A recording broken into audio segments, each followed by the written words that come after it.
17 अक्टूबर 2004 की रात दक्षिण भारत के घने जंगलों में अचानक गोलियों की आवाज गूंजी। कुछ ही मिनटों बाद भारत का सबसे खौफनाक डाकू जमीन पर पड़ा था। वो आदमी जिसने 20 साल तक पुलिस, सरकार और पूरे सिस्टम को चुनौती दी, जिसके नाम से कर्नाटक, तमिलनाडु और केरल के जंगल कांपते थे, जिसने 100 से ज्यादा लोगों की जान ली, हजारों हाथियों का शिकार किया और करोड़ों की चंदन तस्करी से अपना खूनी साम्राज्य खड़ा कर दिया। लेकिन सबसे बड़ा सवाल आज भी वही है, क्या वीरप्पन सच में पुलिस एनकाउंटर में मारा गया था या फिर उसके अपने ही लोगों ने उसे धोखा दिया?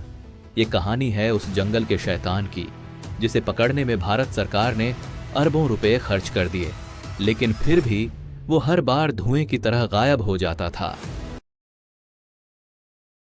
घना जंगल, इतना घना कि सूरज की रोशनी भी जमीन तक आने से डरती थी। रात के करीब 11 बजे थे। तमिलनाडु और कर्नाटक की सीमा पर बसे उन खामोश जंगलों में अचानक गोलियों की आवाज गूंज उठी। एक एम्बुलेंस जैसी दिखने वाली वैन सड़क किनारे रुक चुकी थी। कुछ सेकंड पहले तक अंदर बैठे लोग खुद को सुरक्षित समझ रहे थे, लेकिन अगले ही पल चारों तरफ से गोलियां बरसने लगीं। सिर्फ 20 मिनट और फिर भारत के सबसे खतरनाक, सबसे रहस्यमयी और सबसे लंबे समय तक पुलिस को चकमा देने वाले अपराधी की कहानी खत्म हो गई। नाम था वीरप्पन, एक ऐसा आदमी जिसने करीब 20 साल तक पूरे दक्षिण भारत के जंगलों पर राज किया, जिसने हजारों करोड़ की चंदन तस्करी की, सैकड़ों हाथियों को मार डाला, पुलिस वालों के सिर काटे, IAS अधिकारियों का अपहरण किया, फिल्म स्टार राजकुमार तक को अगवा कर लिया और सबसे हैरानी की बात, वह हर बार पुलिस से बच निकलता था। लोग कहते थे वह जंगल का भूत है, कोई कहता था उसके पास काला जादू है, तो कोई कहता था जंगल खुद उसे बचाता है। लेकिन सवाल आज भी जिंदा है, क्या वीरप्पन सच में सिर्फ एक खूंखार अपराधी था या सिस्टम की नाकामी ने उसे राक्षस बना दिया? यह कहानी सिर्फ एक डाकू की नहीं है, यह कहानी है गरीबी की, भ्रष्टाचार की, डर की और उस इंसान की जो जंगलों का राजा बन गया। यह है वीरप्पन की असली, खौफनाक और रहस्यमयी कहानी। 18 जनवरी 1952 तमिलनाडु के गोपीनाथम नाम के एक छोटे से गांव में एक बच्चा पैदा हुआ। नाम रखा गया कूसे मुनिस्वामी वीरप्पन। यह गांव किसी आम गांव जैसा नहीं था। यह गांव जंगलों से घिरा हुआ था। यहाँ के लोग खेती से कम और जंगलों से ज्यादा जुड़े हुए थे। कुछ लोग लकड़ी काटते थे, कुछ शिकार करते थे और कुछ जंगल के रास्तों से अवैध तस्करी। वीरप्पन का परिवार बेहद गरीब था। घर मिट्टी का था, खाने के लिए मुश्किल से अनाज मिलता था। लेकिन गरीबी से भी ज्यादा खतरनाक चीज थी जंगल की जिंदगी। यहाँ कानून से ज्यादा ताकत बंदूक की थी। वीरप्पन ने बचपन से ही देखा कि कैसे लोग जंगल से चंदन की लकड़ी काटकर पैसे कमाते थे, कैसे हाथियों को मारकर उनके दांत बेचे जाते थे। धीरे धीरे उसके अंदर डर खत्म होने लगा। कहते हैं कि सिर्फ 10 साल की उम्र में उसने पहली बार हाथी का शिकार देखा था और 14 साल की उम्र तक आते आते वह खुद बंदूक चलाना सीख चुका था। उसकी आंखों में एक अजीब सी चमक थी। जंगल के रास्ते उसे याद रहते थे, किस दिशा में कौन सा रास्ता जाता है, कौन सा पहाड़ कहाँ खत्म होता है, सब कुछ। यही चीज बाद में उसे पुलिस के लिए सबसे बड़ा सिर दर्द बनाने वाली थी। 1970 का दशक। वीरप्पन अब जवान हो चुका था। घनी मूंछें, तेज आंखें और हाथ में बंदूक। उस समय दक्षिण भारत के जंगलों में चंदन की लकड़ी सोने से कम नहीं मानी जाती थी। 1 किलो चंदन हजारों में बिकता था और वीरप्पन ने जल्दी ही समझ लिया कि असली पैसा जंगल में छिपा है। उसने तस्करों के छोटे गैंग्स के साथ काम करना शुरू किया। पहले वह सिर्फ मजदूर था, लकड़ी काटना, सामान उठाना, रास्ता दिखाना। लेकिन फिर एक दिन सब बदल गया। कहा जाता है कि एक पुलिस मुखबिर ने उनके गैंग की जानकारी पुलिस को दे दी। वीरप्पन ने पहली बार किसी इंसान की हत्या की। उसने बिना हिचकिचाए गोली चला दी। उस दिन के बाद वह सिर्फ शिकारी नहीं रहा, वह अपराधी बन चुका था और यही शुरुआत थी उसके खूनी साम्राज्य की। 1980 के दशक तक वीरप्पन का नाम पूरे जंगल में फैल चुका था।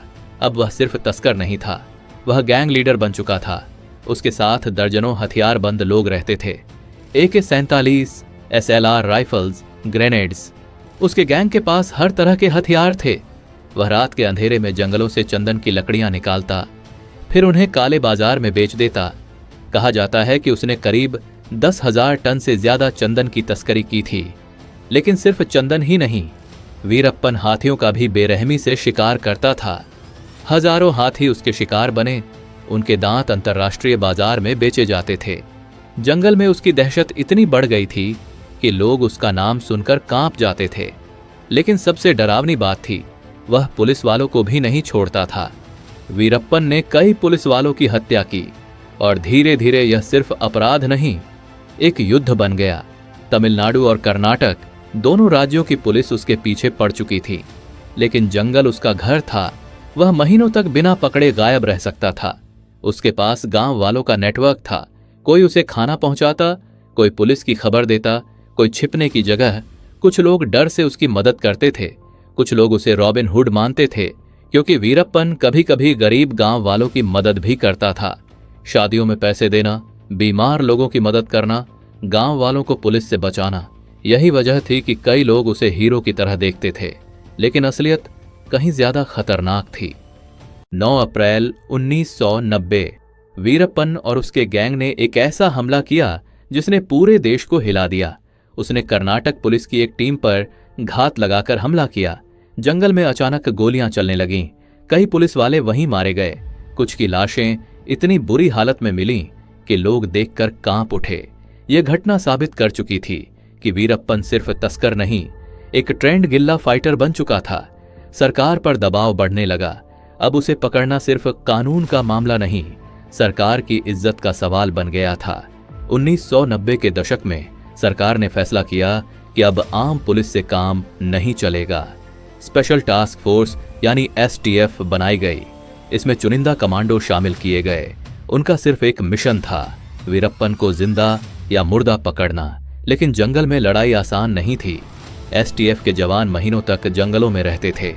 सांप, जंगली जानवर, बारिश, भूख सब झेलते थे। लेकिन वीरप्पन हर बार बच निकलता। कई बार तो ऐसा हुआ कि पुलिस उसके बेहद करीब पहुंच गई, लेकिन वह जंगल के गुप्त रास्तों से गायब हो गया। धीरे धीरे उसकी छवि और रहस्यमयी होती गई। 1993 वीरप्पन ने STF के खिलाफ सबसे खतरनाक हमलों में से एक को अंजाम दिया। उसने जंगल के रास्ते में लैंडमाइन बिछा दी। जैसे ही पुलिस की गाड़ी वहां पहुंची, भयानक धमाका हुआ। कई जवान मौके पर ही मारे गए। पूरे देश में सनसनी फैल गई। अब लोग कहने लगे थे, क्या वीरप्पन को कभी पकड़ा भी जा सकेगा? 30 जुलाई 2000 कन्नड़ फिल्म इंडस्ट्री के सुपरस्टार राजकुमार अपने गांव में परिवार के साथ थे। तभी अचानक हथियारबंद लोग घर में घुस आए और कुछ ही मिनटों में वीरप्पन राजकुमार को अगवा करके जंगल में ले गया। पूरा कर्नाटक जल उठा। लाखों लोग सड़कों पर उतर आए। दुकानें बंद होने लगीं। हिंसा शुरू हो गई। सरकार के ऊपर भारी दबाव था। वीरप्पन ने कई मांगें रखीं, कैदियों की रिहाई, पैसे और राजनीतिक मांगें। करीब 108 दिन तक राजकुमार जंगल में बंद रहे। यह भारत के इतिहास के सबसे बड़े किडनैपिंग केसेस में से एक था। आखिरकार राजकुमार रिहा कर दिए गए। लेकिन इस घटना ने वीरप्पन को अंतर्राष्ट्रीय स्तर पर मशहूर कर दिया। इतना खूंखार आदमी, लेकिन उसकी भी एक परिवार था। उसकी पत्नी का नाम था मुथुलक्ष्मी। उसकी बेटियां थीं। कहा जाता है कि वीरप्पन अपने परिवार से बेहद प्यार करता था, लेकिन उसका जीवन हमेशा भागते रहने वाला था। जंगल, बंदूक, मौत, यही उसकी दुनिया थी। उसकी पत्नी कई बार चाहती थी कि वह आत्मसमर्पण कर दे, लेकिन वीरप्पन को सिस्टम पर भरोसा नहीं था। उसे डर था कि पुलिस उसे जिंदा नहीं छोड़ेगी। 2004 सरकार अब हर कीमत पर वीरप्पन को खत्म करना चाहती थी। STF ने एक बेहद गुप्त मिशन तैयार किया। नाम था ऑपरेशन कोकून। महीनों तक योजना बनाई गई। वीरप्पन की कमजोरियां खोजी गईं। उस समय तक वीरप्पन बूढ़ा हो चुका था। उसकी आंखों में समस्या थी। उसे इलाज की जरूरत थी। STF ने इसी कमजोरी का फायदा उठाया। उन्होंने अपने लोगों को वीरप्पन के नेटवर्क में घुसाया। धीरे धीरे भरोसा जीता गया। फिर एक नकली मेडिकल ऑपरेशन का प्लान बनाया गया। वीरप्पन को कहा गया कि उसे इलाज के लिए ले जाया जाएगा। उसे अंदाजा भी नहीं था कि यह उसका आखिरी सफर होने वाला है। 18 अक्टूबर 2004 रात का समय। वीरप्पन एक वैन में बैठा था। उसके साथ उसके कुछ करीबी लोग भी थे। उसे लग रहा था कि वह इलाज के लिए जा रहा है। लेकिन जैसे ही गाड़ी एक खास जगह पहुंची, चारों तरफ से एसटीएफ ने घेर लिया। कमांडो चिल्लाए, सरेंडर। कुछ सेकंड की खामोशी और फिर गोलियां चलने लगीं। करीब 20 मिनट तक मुठभेड़ चली। जब सब खत्म हुआ, भारत का सबसे बड़ा डाकू मारा जा चुका था। वीरप्पन की लाश सड़क पर पड़ी थी। उसकी मशहूर मूंछें, उसकी बंद आंखें और उसके आसपास खड़े हथियार बंद जवान। 20 साल का आतंक खत्म हो चुका था। क्या वह सच में एनकाउंटर था या पहले से प्लान की गई हत्या? कुछ लोगों ने कहा कि वीरप्पन को धोखे से मारा गया, कुछ ने कहा यही उसका अंजाम था। लेकिन एक बात तय थी, उसकी मौत के बाद भी उसका नाम जिंदा रहा। आज भी दक्षिण भारत के जंगलों में लोग उसकी कहानियां सुनाते हैं। कोई उसे राक्षस कहता है, कोई रॉबिन हुड, कोई जंगल का राजा।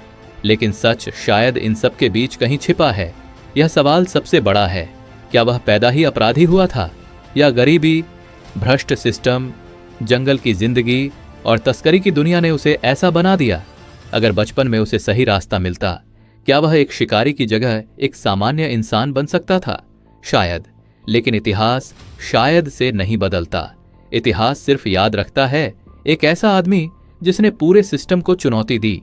उसकी कहानी सिर्फ अपराध की कहानी नहीं है। यह कहानी दिखाती है कि जब कानून कमजोर हो जाए, जब गरीबी इंसान को मजबूर कर दे, जब जंगलों में सरकार से ज्यादा बंदूक की ताकत हो, तब एक वीरप्पन पैदा होता है। उसने हजारों लोगों की जिंदगी बर्बाद की, कई परिवार उजाड़ दिए, जंगलों को नुकसान पहुंचाया, लेकिन साथ ही उसने सरकार की कमजोरियों को भी दुनिया के सामने ला दिया। आज वीरप्पन नहीं है, लेकिन उसके जंगल अब भी वही हैं, वही अंधेरा, वही खामोशी, वही डर, और शायद कहीं उन जंगलों की हवा में आज भी एक नाम गूंजता है, वीरप्पन।